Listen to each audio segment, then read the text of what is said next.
Hi, my name is Sherry Steffi, and I am doing my senior report on why more gun control is not the answer in saving lives. Increasing gun regulations will not substantially decrease the innocent lives lost to guns. The average citizen will be left defenseless as criminals don't follow the law and will instead be the only ones left with firearms. Now, there are plenty of gun laws in place. So why does the United States have so much gun violence? Whenever there's a shooting, it's highly publicized in the media, and the first thing they say is we need tougher gun regulations, and that's immediately brought up as the solution. With some of the strictest gun laws in the country, Chicago also has the highest rate of gun violence. So how do we explain this? Placing all the blame on guns takes all the responsibility off of the criminals. As I went about my research, I was looking in different areas and noticing that it's so important to recognize the fact that when people have lost loved ones from gun violence, it's a horrible thing. And we can understand how they want people to pay for it. They want someone to pay for what has happened. And I think the easiest thing that falls in is to say to take away the guns. When the truth of the matter is, it's not the guns who are killing their loved ones. It's the people who are using the guns. It's people misusing guns. The cities with the strictest gun laws have the most violence. It just appears to be that way. But whenever gun violence happens, right away, it's always the fault of the laws. According to Webster, gun control is considered laws that control how guns are sold and used and who can own them.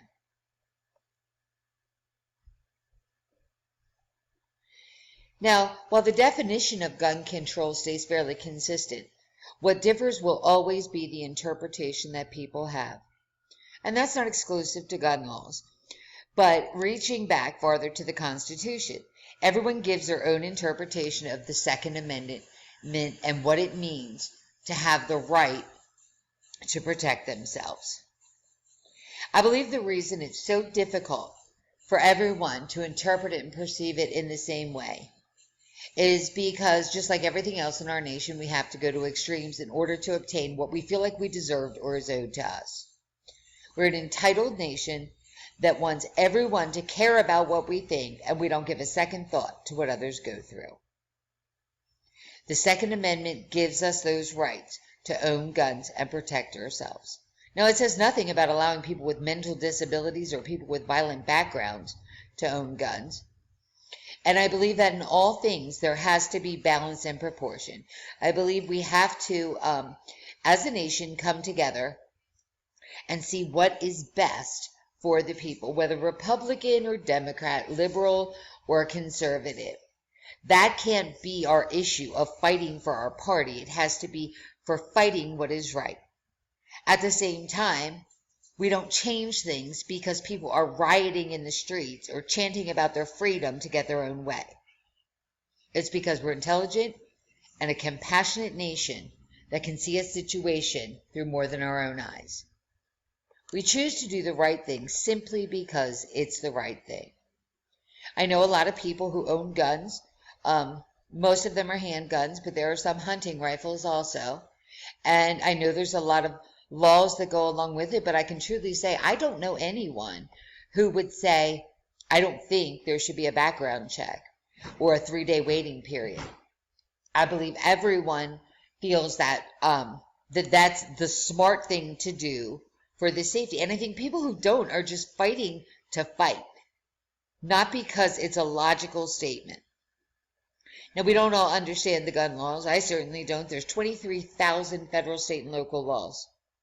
And while these laws vary from state to state and locality, only 13 states ban the carrying of concealed weapons, which that one's kind of confusing to me because I would think if it's concealed, that would be better so people wouldn't think you're trying to intimidate them or show power.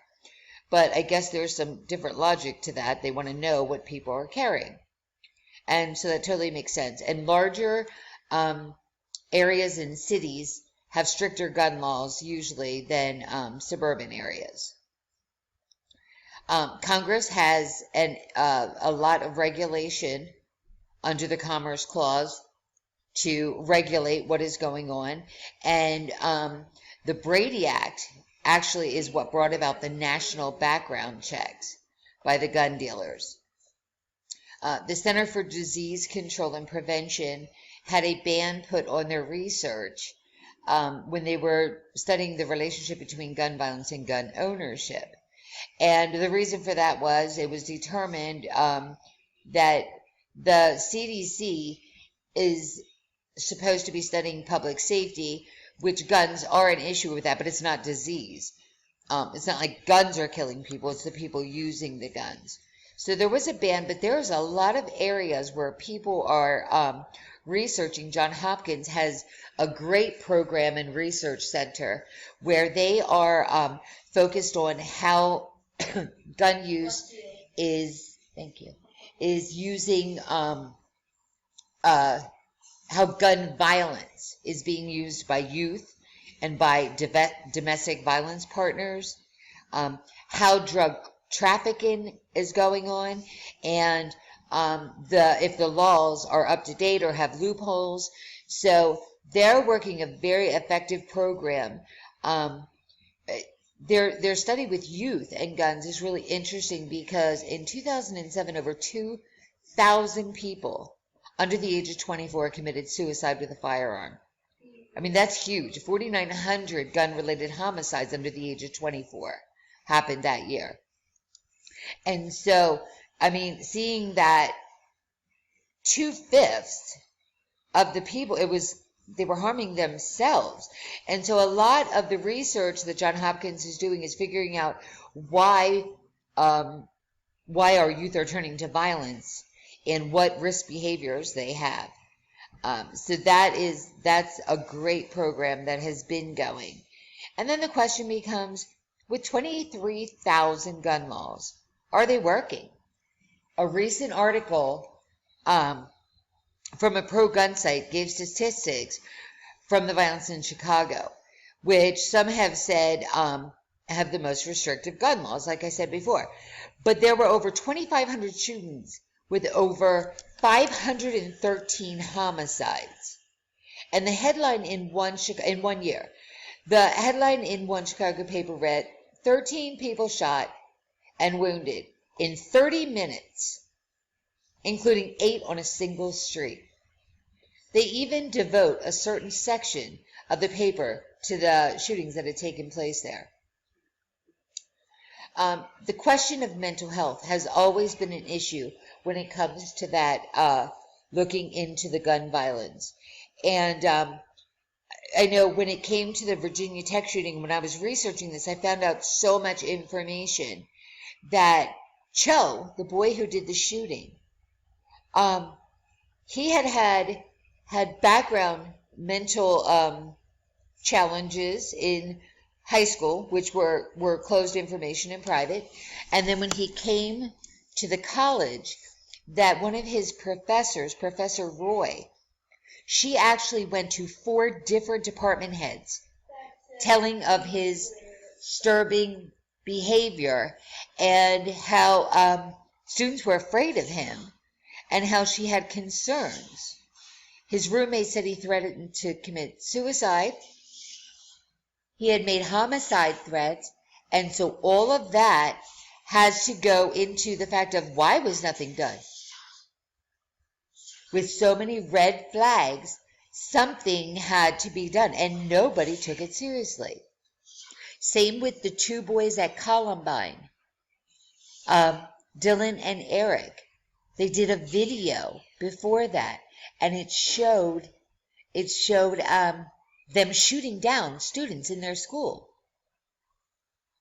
The one boy, Eric Harris, threatened to kill his neighbor.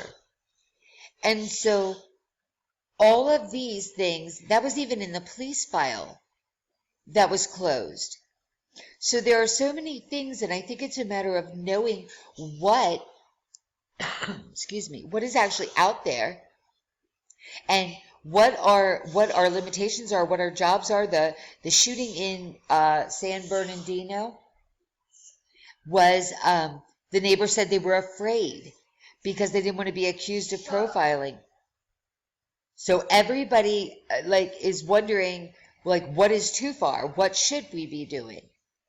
And in the case of San Bernardino, obviously that was terrorist acts, and their guns were bought legally by a friend.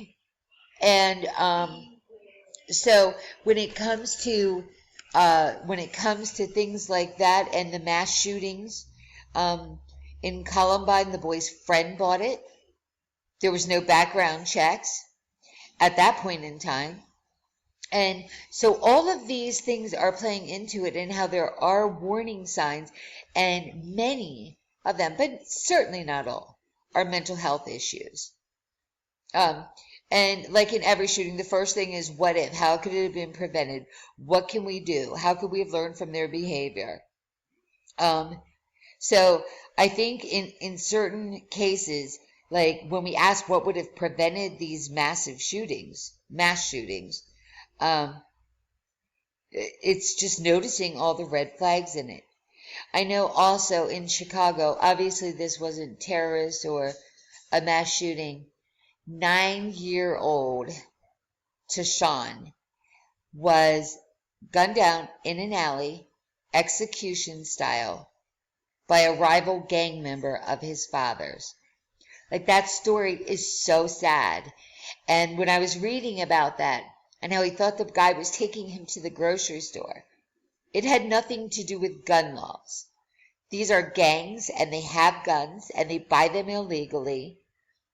And it goes back to my point where I feel like we need to start attacking and holding accountable the people who are doing the shooting and the violence and the crimes and stealing the guns in the first place, which is a crime.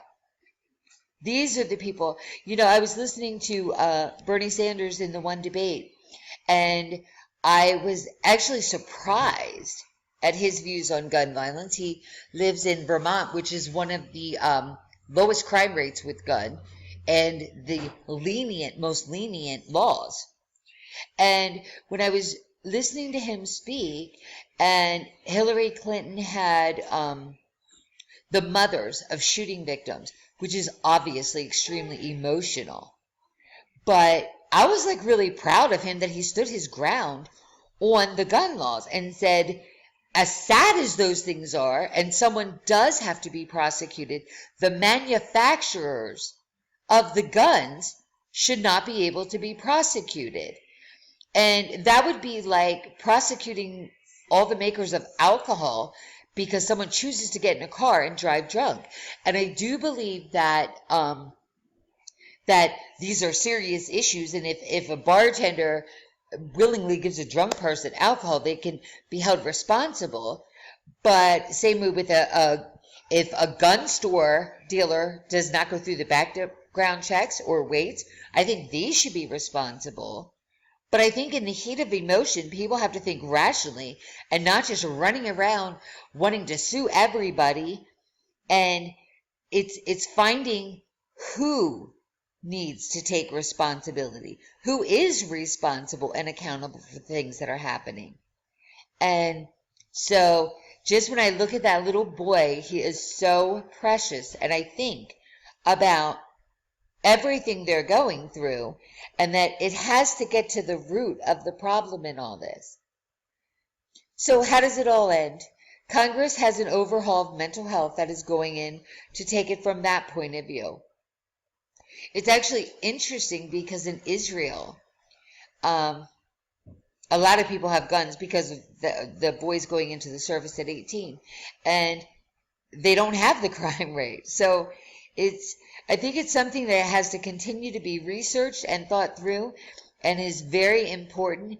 And it's something that we have to look at as a bipartisan issue, working together to change things and bring safety about in America. Thank you.